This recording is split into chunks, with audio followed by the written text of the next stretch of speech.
अस्सलाम वालेकुम व्यूअर्स। आज राइड एंड बोर्ड चैनल के साथ मैं हूं जवाद और मैं आपके लिए आज एक नई बाइक लाई हूं जो कि है जोंगशन RX3।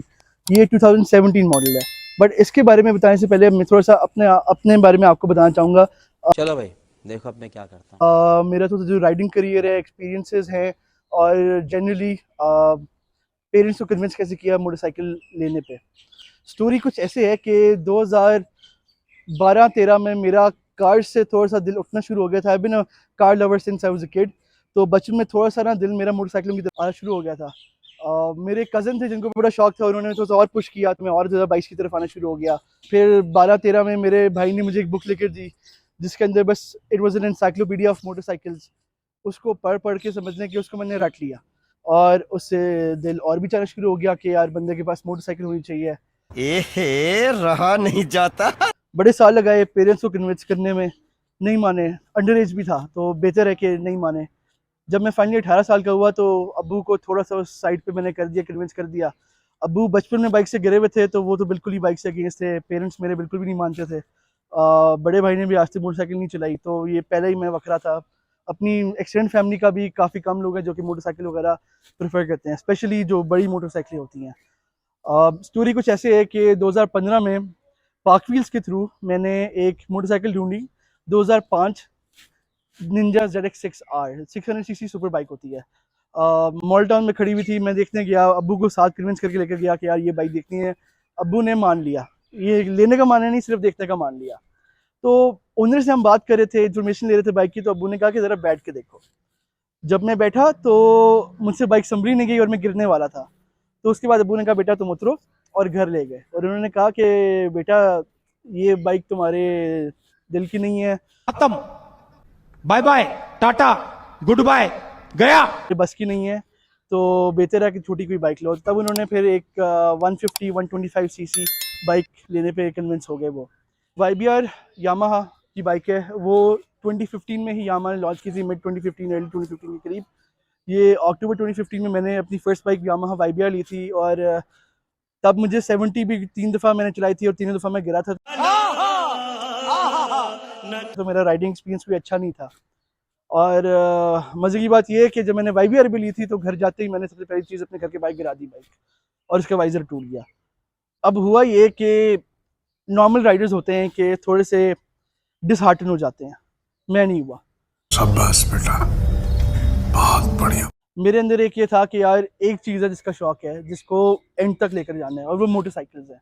बाकी भी काफ़ी शौक हैं लेकिन ये एक शौक है जो कि मेरे दिल के अंदर है कि यार इसके अंदर मैंने टॉप टियर में जितना मर्जी, जितनी राइडिंग में सीख सकता हूँ, जितने एक्सपीरियंसेस मैं कर सकता हूँ, जितनी टाइप्स ऑफ बाइक्स में चला सकता हूँ, जितना उनके बारे में मैकेनिकली सीख सकता हूँ, वो मैं सीख सकूँ।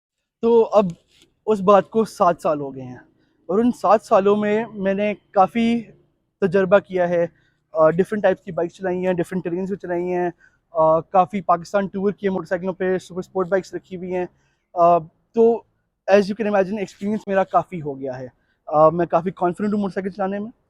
अब ये है कि यामाहा YBR मेरी फर्स्ट बाइक थी और वो अभी तक मेरे पास है। तकरीबन 1 लाख किलोमीटर चल गई है और समझ लें कि वो अभी तक जो मैंने जितनी बाइक्स चलाई हैं, one of my favourite bikes वही है, because of the reliability, the braking और द कॉस्ट ऑफ रनिंग। वो काफ़ी सस्ती है और वो काफ़ी मतलब आपको इतना फील नहीं कराती कि आपके एक्सपेंसेस ज़्यादा हो रहे हैं और आप उसको एक लो कॉस्ट पे एक अच्छी बाइक एंजॉय कर सकते हैं।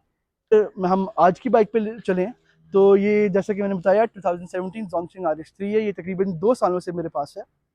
और अगर जोंगशन के बारे में आपको बताना चलूँ तो जोंगशन एक चाइनीज़ मोटरसाइकिल मैन्युफैक्चरर है जो कि चाइना का सबसे बड़े मोटरसाइकिल मैन्युफैक्चरर्स में से एक है। जो जोंगशन RX3 है ये इनकी एक, आप कह लें कि one of a kind motorcycle है जो कि उन्होंने मार्केट में निकाली है। नॉर्मली वो रेप्लिकास निकालते हैं और रेप्लिकास कुछ ज़्यादा अच्छी क्वालिटी के नहीं होते, सही है। तो अब इसके अंदर एक वो साइड भी आती है जोंगशन की वेयर यू हैव थोड़ी सी लो क्वालिटी की बाइक्स, और फिर एक ये आ जाती है। मैं ये नहीं कहूँगा कि ये बहुत ही कोई प्रीमियम बाइक है, कोई सर्टेनली ये प्रीमियम नहीं है, लेकिन जो मार्केट में हम कंसिडर करते हैं कि चाइनीज़ बाइक है उससे ये 100 दर्जे बेहतर है। सबसे पहले मैं अगर आपको इस बाइक की थोड़ी स्पेसिफिकेशन बता दूं तो ये 250cc सिंगल सिलेंडर इंजन है जो कि डेल्फी EFI सिस्टम के साथ आता है। और इसके अंदर बैलेंसर शाफ्ट भी लगी होती है, विच मीन्स कि ये वाइब्रेशन भी इसकी काफ़ी कम होती है मीडियम टू हाई स्पीड्स पे, विच मीन्स कि आप क्रूजिंग काफ़ी देर तक कर सकते हैं। अच्छा व्यूअर्स, बताने का मकसद ये है मेरा अपना बाइक का एक्सपीरियंस जो है वो इसलिए है कि आपने जब थोड़ी सी वेरियंग क्लासेस ऑफ बाइक चलाई हुई हों तो आपका थोड़ा सा एक्सपीरियंस हो जाता है, आपको आइडिया हो जाता है कि अगर किसी बाइक की कैलिबर या किसी बाइक का braking caliper, riding caliper, weight हो गया, पावर हो गया, वो उसकी कैटेगरी या उसकी कंपेरेटिव के हिसाब से है या नहीं है। इस कैटेगरी में इसकी छोटा भाई 200cc RX1 भी आता है, टेकन 250 भी आता है, कुछ और भी मार्केट में 200cc हैं, TRK 251 बेनेली का भी आ रहा है। तो उस हिसाब से आई वुड से कि प्राइस पॉइंट के हिसाब से मिडिल ग्राउंड में ये ठहरता है। And for what the price was जब मैंने ली थी, ये काफ़ी अच्छी वैल्यू फॉर मनी थी। कुछ इसके नुकसानात भी हैं, जिसमें से एक हो गया इसकी ब्रेक्स।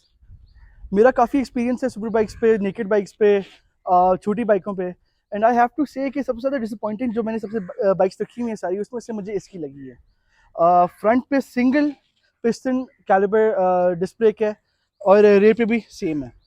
और अगर मैं इनकी बात करूं तो ये रेयर वाली जो है वो फिर भी लॉक शॉक कर लेती है व्हेन यू नीडेड टू, जब आपने अगर ऑफ रोड पे स्लाइड करनी हो या फिर कोई टाइट कॉर्नर में थोड़ी स्लाइड करनी हो टायर को, तो ये काम इतना कर देती है। लेकिन इसकी जो फ्रंट है वो काफ़ी डिसअपॉइंटिंग है, वो लोड नहीं लेती इस तरह, वो स्टॉपिंग पावर नहीं ऑफर कर पा रही जिस तरह की एक थोड़े से एग्रेसिव राइडर को आदत हो। मैं थोड़ा सा एग्रेसिव राइडर हूँ तो मुझे ये काफ़ी डिसअपॉइंट करती है।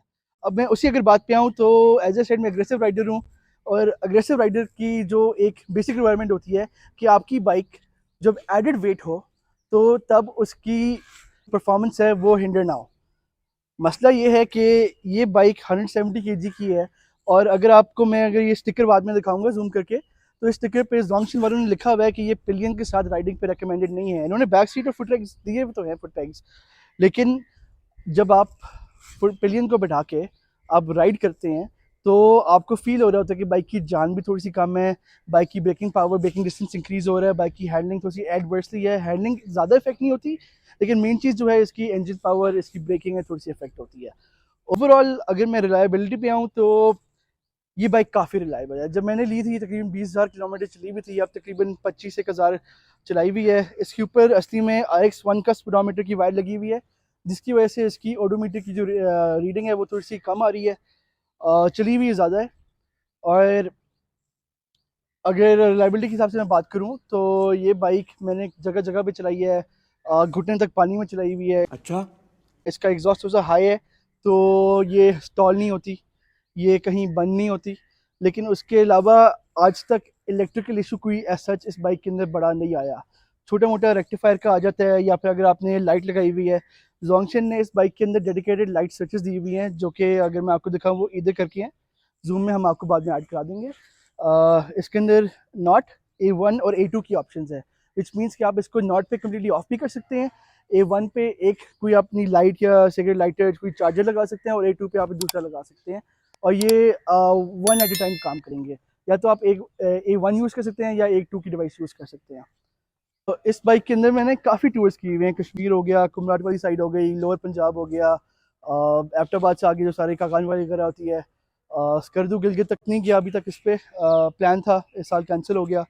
लेकिन काफ़ी हद तक ना इस बाइक को मैंने what it has to offer off roading पे भी वो मैंने एक्सपीरियंस कर लिया है। और उससे मैं इसलिए मैं इस बाइक की ज़्यादा स्पेसिफिकेशन में नहीं घुसना चाह रहा, वो तो आप ऑनलाइन कैसे पढ़ सकते हैं। मैं आपको अपना पर्सनल एक्सपीरियंस बताना चाह रहा हूँ।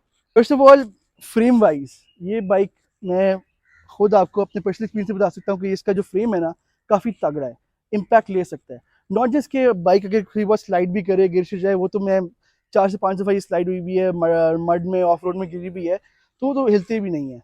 एक टाइम पे मेरे साथ एक एक्सीडेंट हुआ था चौक पे, एक कार ओवर स्पीड करी थी, उसने मुझे लेफ्ट साइड से हिट किया, एंड लकीली इसके फ्रेम पे इम्पैक्ट आया सारा, and the car was in bad condition, गाड़ी काफ़ी बुरी हालत में थी, लेकिन बाइक जो थी सिर्फ हैंडल बार टेढ़ा हुआ था, बाकी बच गई थी।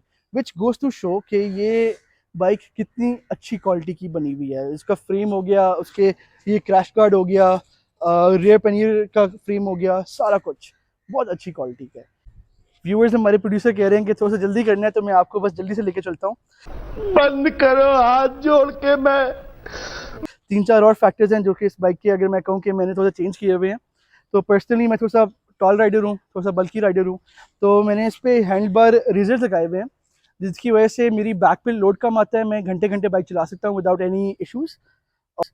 और कंफर्टेबल भी रहता हूँ। उसके अलावा फ्यूल टैंक कैपेसिटी 16 लीटर का फ्यूल टैंक है इसका, और मेरे नज़दीक जितनी एवरेज देती है। और इसका एक और इशू भी है, अगर मैं बता चलूँ कि ये एम्प्टी जो है वो हाफ वे थ्रू जब टैंक आपका होता है तकरीबन आपके 6 लीटर रह जाते हैं तो ये एम्प्टी बता देती है, विच मीन्स कि आपके अंदर एक थोड़ी सी एंजाइटी रह जाती है हाईवे पे, यार अगला पंप कब आएगा, पेट्रोल मेरा ऑलमोस्ट खत्म है या नहीं है। तो उसके लिए मैं अपने लेफ्ट हैंड पेंडियर जो आपके साइड पे लेफ्ट साइड पे आ रहा होगा उसके अंदर मैं हमेशा एक्स्ट्रा पेट्रोल अपने साथ रखता हूँ, ताकि अगर आपने ऑफ रोड में कभी ज़रूरत पड़ जाए तो मसला ना हो। ओवरऑल अगर मैं पेनियर्स की क्वालिटी पर जाऊँ तो बहुत माठी है, इट्स नॉट गुड। गुजारा हो जाता है, अभी तक ये नहीं हुआ कि क्रैक शैक हुआ हो, कोई टूटा हो, काफ़ी आपने देखा होगा ये डैमेज भी काफ़ी हुआ है, लेकिन ये है कि it could have been much better. Metal boxes दे सकते थे या इनकी थोड़ी सी बेहतर प्लास्टिक की बना सकते थे तो ये काफ़ी बेहतर हो जाते। मोबाइल बड़ा फुल ऑन था, शो भी था। आवाज है जो यहाँ तक आ रही है, मुंह पे आ रही है आवाज। परफॉर्मेंस गिर जाती है। अच्छा। और अगर फीमेल बैठे तो थोड़ी खुश रहती है। अच्छा, तो फिर मैं प्रेफरेंस हिसाब से ही करता हूँ। अब शॉर्ट तो मेरी नहीं आनी ना, मैं जैकेट उतार ना उतार ये ब्लूपर पे आएगी। आप मुझे ये बताएंगे आपने रस्सियां क्यों बांधी हुई हैं? मैं यही कर रहा था। कैसे दिया आपको है? नहीं दिया? अच्छा। I'm an icon, man. And my girl about a 10. I should fuck her in the Benz.